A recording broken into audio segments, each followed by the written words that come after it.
Thank you, Mr Deputy Speaker.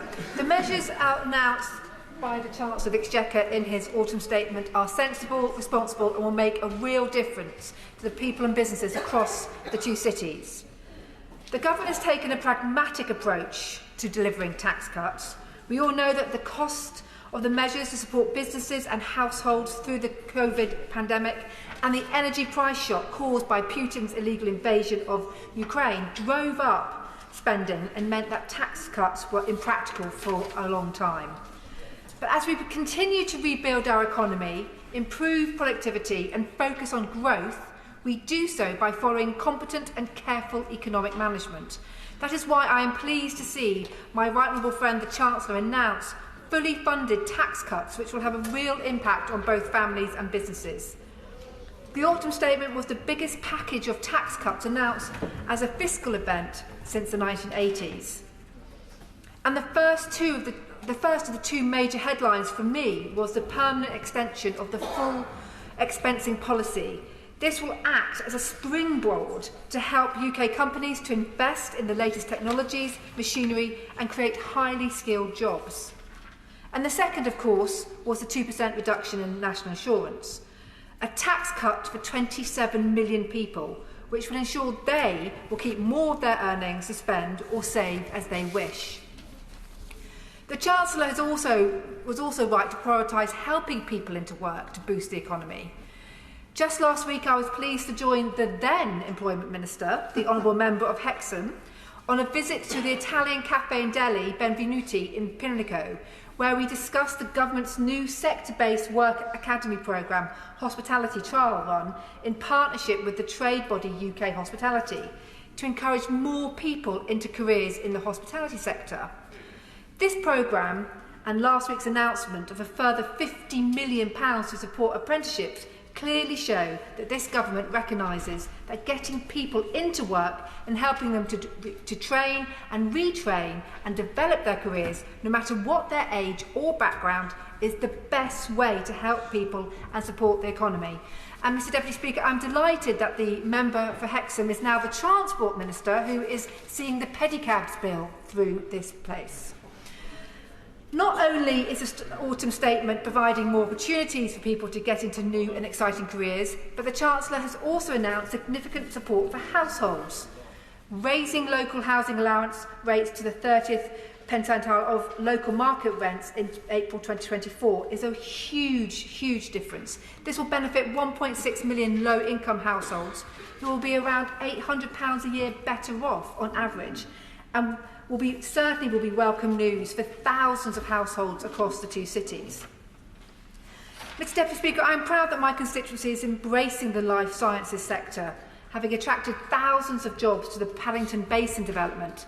And I'm also delighted that the Imperial Health Trust new Alexander Fleming Centre is being created in Paddington, backed with £5 million of seed funding announced in the autumn statement. This is where penicillin was first discovered, and this new centre will help us in the global fight against the antimicrobial resistance and further establishes the two cities as an important centre for the growing life sciences industry. But Mr Speaker, it would be remiss of me not to mention the important work undertaken by the City of London Corporation as they continue to strive to ensure our financial and professional services remain the best in the world and keep the square mile the place where companies from every corner of the globe want to do business, which we know has a massive and positive knock-on effect to support over 2 million jobs across the United Kingdom. It is therefore good to hear that the Chancellor is pressing ahead on pension reforms, which was unveiled with the signing of the Mansion House Compact in the City in July this year. Mr Deputy Speaker, the measures announced in the autumn statement do not only protect economic prosperity, they also protect our communities. Nobody can be immune from the dreadful scenes in the Middle East. Sadly, we have seen the repercussions of terror attacks and the ongoing conflict in Gaza on our own streets. And I've been appalled by the testimonies I've heard from my own Jewish community, who are genuinely scared of the rise in anti-Semitism by 1,350% in London alone. Therefore, I welcome the Chancellor's announcement in the autumn statement of £3 million of additional funding this year to the Community Security Trust and a further £7 million over the next 3 years for organisations like the Holocaust Education Trust to help tackle anti-Semitism. But, Mr Deputy Speaker, I must take the opportunity to highlight one measure that we sadly didn't see in the autumn statement, which would have profound economic benefits for the City of London and Westminster, the capital and the whole country, and that is tax-free shopping for international visitors. And I recognise that the autumn statement does deliver support for retail, hospitality and leisure industries through extending the Retail, Hospitality and Leisure Relief Scheme, which will continue to provide eligible occupied retail, hospitality, leisure properties with 75% relief on business rates. And this is all welcome, but new research from CBR shows that the total increase in spending from international visitors under the former tax-free shopping scheme would have been £3.3 billion in 2022 if it hadn't been scrapped. And the reason for this is due to the dynamic nature of international visitors' spending habits. While they would receive a tax break on their shopping, they still pay VAT in the restaurants they dine in, the theatres, the pubs, the bars, the clubs, the hotels they stay in, and of course the black cabs they use. Places like Knightsbridge and the West End, particularly Oxford Street, Bond Street and Regent Street, are really feeling the pinch since international tax-free shopping disappeared. And large international luxury brands all report a fall in their revenues compared to their outlets in Milan and Paris. We really do need to see this come back.